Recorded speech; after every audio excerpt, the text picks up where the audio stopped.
Pada malam musim dingin di Oktober 1989, Jacob Wetterling, seorang anak berusia 11 tahun, diculik di jalan dekat rumahnya yang terletak di kota kecil St. Joseph, sebuah tempat yang dikenal aman dengan tingkat kriminalitas rendah. Jacob tidak pernah kembali selama 27 tahun. Kejadian ini terus menghantui banyak pihak, terutama kedua orang tuanya, yang tanpa lelah mencari keberadaan anak mereka yang hilang tanpa jejak setelah diculik oleh seorang pria tak dikenal. Namun, pencarian panjang selama lebih dari 2 dekade itu akhirnya membuahkan hasil yang mengejutkan sekaligus tragis.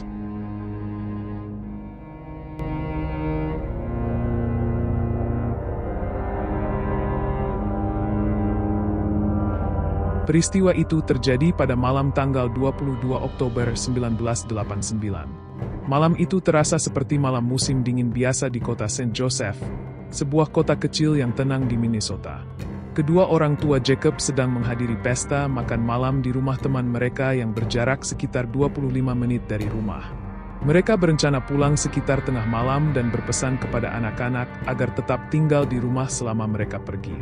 Namun, Trevor, kakak Jacob, menelepon ibunya untuk meminta izin agar ia, Jacob, dan sahabat Jacob, Aaron Larson, bisa pergi ke toko serba terdekat untuk menyewa film. Permintaan tersebut awalnya ditolak oleh Patty, ibu dari Jacob dan Trevor. Ia khawatir karena jarak dari rumah ke toko serba cukup jauh, dengan jalan yang hanya dikelilingi ladang pertanian dan beberapa rumah, sehingga sulit meminta bantuan jika terjadi sesuatu. Apalagi, malam itu sudah sangat larut. Meski begitu, ketiga anak laki-laki itu terus memohon dan berusaha meyakinkan kedua orang tua mereka, Patty dan Jerry, agar diizinkan pergi. Mereka bahkan berjanji akan langsung pulang setelah mendapatkan film yang mereka cari. Untuk menambah keyakinan, Trevor mengatakan bahwa mereka akan membawa senter agar lebih aman saat di jalan dan terhindar dari kecelakaan lalu lintas. Akhirnya, Patty dan Jerry mengizinkan mereka pergi, dengan asumsi bahwa St. Joseph adalah wilayah yang aman sehingga kecil kemungkinan terjadi hal buruk. Namun, dugaan mereka salah. Sekitar 45 menit setelah izin diberikan, telepon lain datang dari tetangga mereka.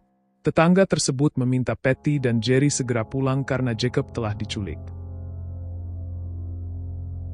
Jika kita kembali ke beberapa menit sebelum kejadian, anak-anak itu sedang dalam perjalanan pulang menggunakan sepeda setelah menyewa film dari toko. Saat melintasi ladang, Aaron tiba-tiba mendengar suara dari pinggir jalan. Tiba-tiba saja, sebuah pistol muncul, membuat Aaron terkejut. Sesaat kemudian, seorang pria bertopeng keluar, menodongkan pistol ke arah mereka, lalu memerintahkan ketiganya turun dari sepeda dan masuk ke parit ladang. Awalnya, Jacob, Trevor, dan Aaron mengira pria itu hanyalah seorang remaja yang sedang bercanda. Namun, tak lama setelah pria itu mengancam akan menembak mereka jika tidak menuruti perintahnya untuk berbaring di rumput dan mematikan senter. Mereka sadar bahwa pria tersebut adalah penjahat sungguhan. Ketiga anak itu tidak berdaya dan akhirnya menuruti perintah pria tersebut. Mereka diperintahkan untuk menunjukkan wajah mereka dan menyebutkan usia masing-masing. Setelah itu, pria tersebut menyuruh Trevor berlari secepat mungkin menuju hutan, mengancam akan menembaknya jika tidak mematuhi. 10 detik kemudian, Aaron diperintahkan untuk melakukan hal yang sama. Keduanya berlari secepat yang mereka bisa karena takut akan ditembak. Namun, setelah beberapa saat, mereka menengok ke belakang dengan harapan Jacob juga berlari mengikuti mereka. Namun, Jacob tidak pernah muncul. Ia menghilang bersama pria yang menculiknya. Trevor dan Aaron, yang diliputi kepanikan, berusaha mencari pertolongan saat tiba di dekat rumah mereka. Mereka tidak tahu apa yang sedang dialami Jacob. Sementara itu, Jacob dipaksa masuk ke dalam mobil dan dibawa pergi. Sejak saat itu, ia tidak pernah terlihat lagi. Mendengar kabar buruk tersebut, orang tua Jacob dan Trevor segera mengendarai mobil mereka dengan kecepatan penuh menuju rumah. Ketika tiba, mereka langsung melihat Trevor dan Aaron dalam kondisi sangat syok, ketakutan, dan panik. Wajar saja, mereka baru saja mengalami insiden yang mengerikan dan menyaksikan orang terdekat mereka diculik di depan mata. Ketika polisi tiba, mereka langsung meminta kesaksian Trevor dan Aaron untuk mendapatkan gambaran fisik penculik dan mencari petunjuk yang mungkin dapat membantu menangkap pelaku. Trevor menjelaskan bahwa penculiknya adalah seorang pria bertubuh kecil dan gemuk. Namun, Trevor mengalami kesulitan memberikan deskripsi detail karena penculik tersebut mengenakan masker hitam berbahan nilon yang menutupi wajahnya. Sementara itu, Aaron, yang menjadi orang terakhir yang bersama Jacob, mencoba memberikan informasi yang lebih rinci berdasarkan ingatannya. Hilangnya Jacob segera menarik perhatian publik. Pencarian besar-besaran pun digelar, menjadikannya salah satu operasi pencarian orang hilang terbesar dalam sejarah Amerika Serikat. Ribuan relawan dan aparat penegak hukum dikerahkan untuk mencari Jacob. Bahkan, poster-poster dengan foto Jacob disebarkan ke berbagai penjuru negeri. Dukungan masyarakat begitu besar, banyak yang menunjukkan empati dan bekerja keras untuk mencari tahu keberadaan Jacob.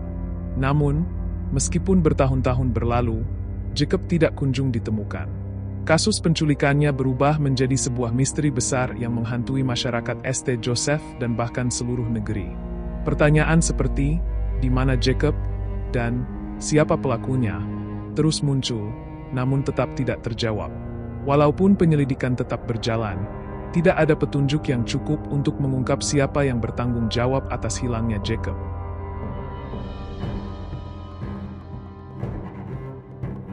Ketika harapan mulai meredup, seorang anak laki-laki bernama Jared muncul dengan memberikan kesaksian kepada polisi.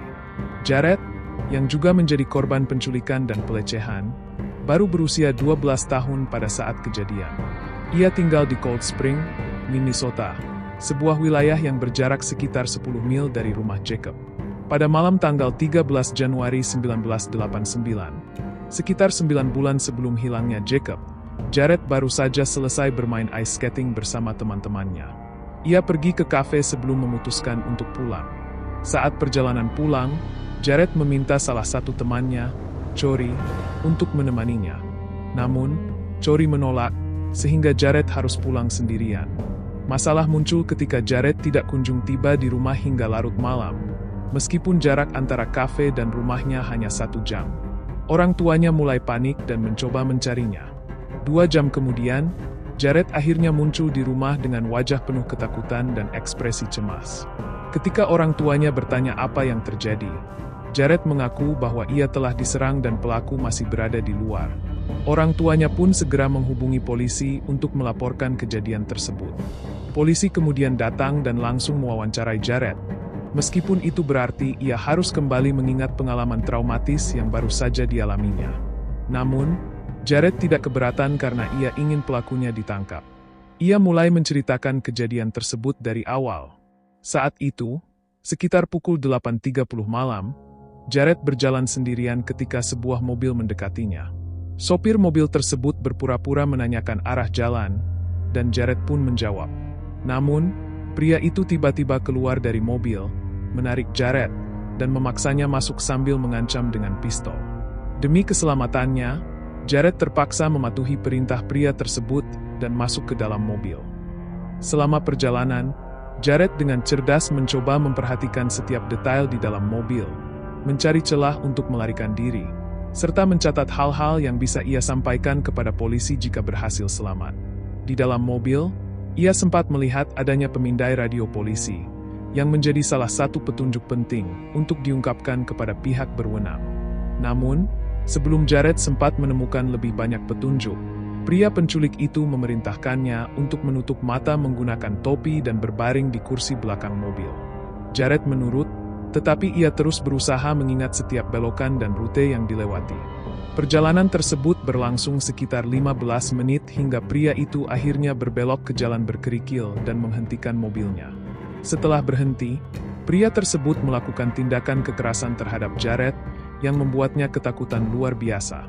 Dalam pikirannya, Jared mulai membayangkan kemungkinan terburuk, bahwa ia mungkin tidak akan selamat dan akan dibunuh. Namun, ia terkejut karena setelah itu, pria tersebut justru mengantarnya kembali ke Cold Spring. Sebelum melepaskan Jared, pria itu mengembalikan mantelnya, tetapi mengambil pakaian lainnya. Sebelum Jared dibebaskan, pria tersebut mengancam akan membunuhnya jika ia berani membocorkan identitasnya. Ia juga memerintahkan Jared untuk berlari dan melarangnya menoleh ke belakang, mengancam akan menembak jika ia tidak menurut. Jared pun berlari secepat mungkin menuju rumahnya. Semua hal yang ia ingat tentang pria tersebut dan mobilnya diceritakannya kepada polisi, termasuk detail tentang pemindai radio polisi di dalam mobil. Jared berharap kesaksiannya bisa membantu menangkap pelaku agar tidak ada orang lain yang mengalami nasib serupa. Ia juga membawa polisi ke lokasi di mana ia diserang. Sehari setelah penculikan Jared, polisi mulai mengidentifikasi beberapa tersangka potensial.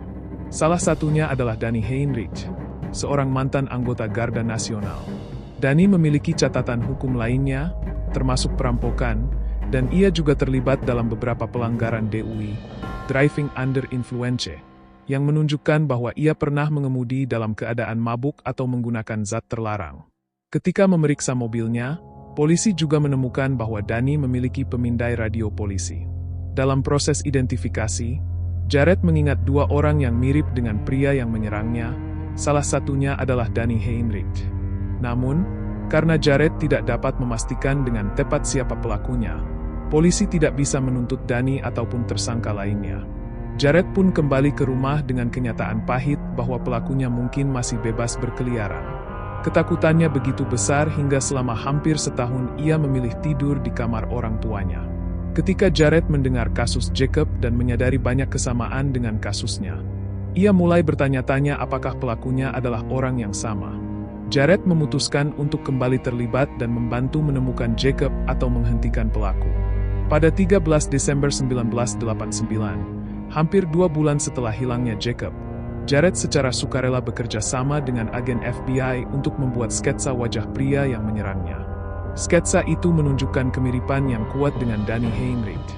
3 hari setelah sketsa dibuat, FBI memanggil Danny untuk diinterogasi. Penyidik menanyakan keberadaan Danny pada malam penculikan Jared maupun malam hilangnya Jacob. Namun, Danny tidak dapat memberikan alibi yang kuat. Akhirnya, ia setuju untuk memberikan barang-barang pribadinya kepada FBI, termasuk sepatu, sampel rambut, dan ban mobilnya. Jejak sepatu dan ban yang ditemukan di lokasi penculikan Jacob menunjukkan kesamaan dengan barang-barang milik Danny, sehingga memungkinkan polisi memperoleh surat perintah penggeledahan.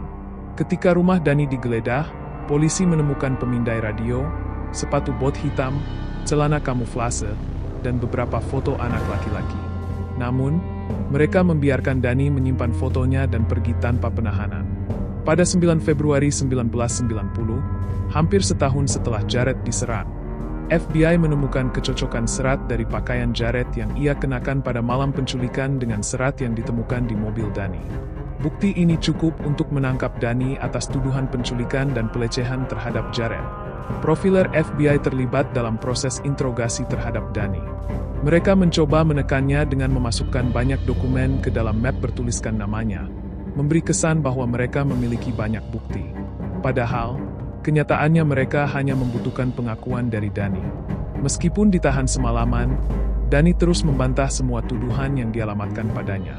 Akhirnya, jaksa wilayah memutuskan bahwa tidak ada cukup bukti kuat untuk menuntutnya atas kejahatan apapun, sehingga Danny harus dibebaskan. Begitulah sistem hukum di Amerika Serikat. Walaupun ada kecurigaan yang besar, tanpa bukti kuat, tidak ada yang bisa ditahan atau ditangkap. Di sisi lain, keluarga Jacob yang masih berharap Jacob kembali memilih untuk tidak menyerah dalam mencari keberadaannya. Polisi juga terus berusaha mengumpulkan bukti dan petunjuk lain yang mungkin bisa membantu mengungkap misteri ini. Sementara itu, Jared mengalami tekanan besar dari dirinya sendiri karena ia merasa harus membantu menemukan Jacob sekaligus mengungkap siapa pelaku yang telah meninggalkan trauma mendalam pada dirinya. Polisi sering memanggil Jared untuk dimintai keterangan tambahan, bahkan terkadang membawanya keluar dari kelas untuk mengikuti sesi wawancara lanjutan. Identitasnya sebagai korban, yang seharusnya dirahasiakan, dengan cepat menyebar. Akibatnya, kehidupan Jared berubah drastis. Ia sering didesak oleh penyidik untuk mengidentifikasi pelakunya, meskipun jelas bahwa Jared tidak sepenuhnya yakin siapa pelaku sebenarnya. Melihat tekanan yang terus dialami Jared, kedua orang tuanya memutuskan untuk memindahkan Jared dari Cold Spring agar ia bisa memulai hidup baru dan menjalani masa kanak-kanaknya dengan lebih normal. Keluarga Jared pindah ke Pineville, Minnesota, yang berjarak sekitar 20 mil dari tempat tinggal sebelumnya.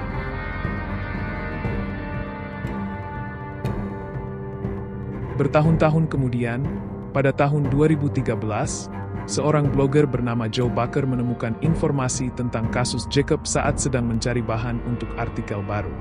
Ia terus menggali informasi hingga menemukan nama Jared dan memutuskan untuk menghubunginya. Mereka akhirnya menemukan artikel tentang penculikan dan pelecehan terhadap anak laki-laki di Pineville, tempat Jared tinggal setelah pindah. Insiden tersebut terjadi pada tahun 1986, 3 tahun sebelum kasus Jared dan Jacob. Anehnya, laporan tentang kasus serupa di Pineville tidak hanya terjadi sekali, tetapi berkali-kali. Modus pelaku biasanya sama. Ia menyerang anak-anak yang bersepeda atau berjalan sendirian, menanyakan umur mereka, melecehkan mereka, lalu membiarkan mereka pergi. Meskipun demikian, polisi setempat tidak pernah berhasil menangkap atau mengidentifikasi pelaku. Joe Bucker menduga ada keterkaitan antara kasus di Pineville dengan kasus Jared dan Jacob, meskipun hanya ia dan Jared yang menyadarinya pada awalnya. Bahkan FBI terkejut ketika melihat adanya hubungan antara kasus-kasus tersebut. Jared, yang akhirnya menyadari bahwa ia bukan satu-satunya korban, memutuskan untuk melakukan penyelidikan sendiri.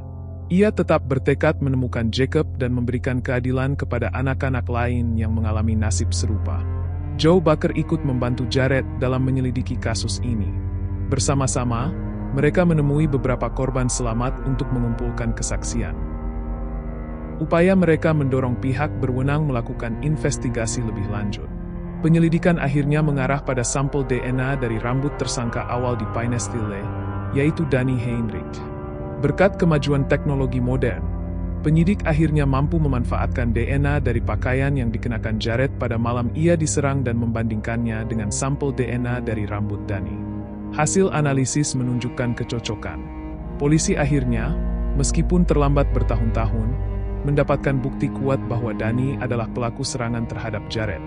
Namun, meski bukti tersebut ada, Jared tidak bisa membawa Danny ke pengadilan karena undang-undang pembatasan kasus yang berlaku. Artinya, kasus itu telah kadaluarsa, sehingga Danny tidak dapat dituntut meskipun terbukti bersalah. Walaupun demikian, Jared setidaknya berhasil memberikan jawaban kepada para korban dan keluarganya mengenai siapa pelaku sebenarnya. Selain itu, dengan kemajuan dalam kasus Jared dan dugaan keterkaitannya dengan kasus Jacob, petugas akhirnya memperoleh surat perintah untuk menggeledah rumah Danny. Hasil penggeledahan, bagaimanapun, tidak menemukan bukti langsung yang berkaitan dengan hilangnya Jacob atau kasus di Pineville. Namun, petugas menemukan fakta bahwa Danny memiliki akses terhadap barang-barang terlarang yang berkaitan dengan eksploitasi anak, yang merupakan tindakan melanggar hukum. Pada tanggal 28 Juli 2015, Danny akhirnya ditangkap atas tuduhan kepemilikan barang-barang ilegal tersebut. Penyidik tetap yakin bahwa Danny terlibat dalam penculikan Jacob, tetapi mereka tidak memiliki bukti yang cukup untuk mendukung keyakinan itu di pengadilan. Jika Danny tetap tidak mengakui keterlibatannya, kemungkinan keberadaan Jacob akan tetap menjadi misteri. Dalam kondisi ini, pihak berwenang memberikan tawaran kesepakatan kepada Danny. Jika dia bersedia mengungkap keberadaan Jacob, mereka tidak akan menuntutnya dalam kasus tersebut, dan semua tuntutan lainnya akan dibatalkan kecuali satu, yaitu terkait eksploitasi anak. Kesepakatan ini dianggap sebagai satu-satunya cara untuk memperoleh kebenaran dari Danny. Setelah berkonsultasi dengan keluarga Jacob, kedua orang tuanya setuju untuk memberikan kesempatan tersebut. Mereka hanya ingin mengetahui di mana Jacob berada dan apa yang sebenarnya terjadi padanya. Danny akhirnya menyetujui kesepakatan itu. Di pengadilan, hanya butuh waktu sekitar 10 menit. Ketika jaksa bertanya apakah Danny menculik, menyerang, dan mengakhiri hidup Jacob, ia dengan tenang mengakui bahwa hal tersebut benar. Ia kemudian menjelaskan bahwa pada malam penculikan, setelah membawa Jacob dengan mobil dan menyerangnya, ia panik karena mengira melihat mobil polisi berpatroli di dekat lokasi tersebut. Dalam kepanikannya, ia mengambil tindakan fatal terhadap Jacob, meskipun sebenarnya ia sempat berniat untuk mengembalikannya. Danny juga mengakui keterlibatannya dalam penculikan dan serangan terhadap Jared. Setelah persidangan, Danny membawa petugas ke Pineville, tepatnya ke lokasi tempat ia menguburkan tubuh Jacob.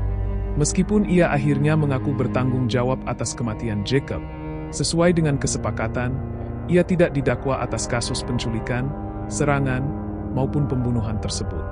Danny, yang lahir pada 14 Februari 1963 di Minnesota, tidak banyak diketahui informasi tentang latar belakang keluarganya. Tidak ada catatan yang dapat memberikan petunjuk mengenai kehidupan pribadinya, sehingga sulit untuk memahami apa yang mendorongnya melakukan perbuatannya. Setelah putusan pengadilan, Danny hanya dijatuhi hukuman 20 tahun penjara atas tuduhan terkait eksploitasi anak. Ia diperkirakan akan berusia 70 tahun saat dibebaskan pada tahun 2016. Sementara itu, keluarga Jacob akhirnya mendapatkan jawaban atas hilangnya Jacob, meskipun yang mereka terima adalah kenyataan pahit. Setelah hampir 30 tahun berharap Jacob kembali, mereka harus menerima kenyataan bahwa ia tidak akan pernah kembali ke tengah-tengah keluarganya. Sebagai bentuk penghormatan kepada Jacob, orang tuanya mendirikan Jacob Wetterling Foundation, yang kini dikenal sebagai Jacob Wetterling Resource Center. Organisasi ini berfokus membantu keluarga dalam pencarian anak-anak yang hilang. Selain itu, keluarga Jacob turut memperjuangkan disahkannya Undang-Undang Jacob Wetterling, yang mewajibkan negara bagian untuk membuat daftar pelaku tindak kejahatan seksual. Patty, ibu Jacob, kini menjabat sebagai Ketua Dewan National Center for Missing and Exploited Children, dan menjadi advokat terkemuka yang mendedikasikan hidupnya untuk melindungi anak-anak dari eksploitasi dan kekerasan.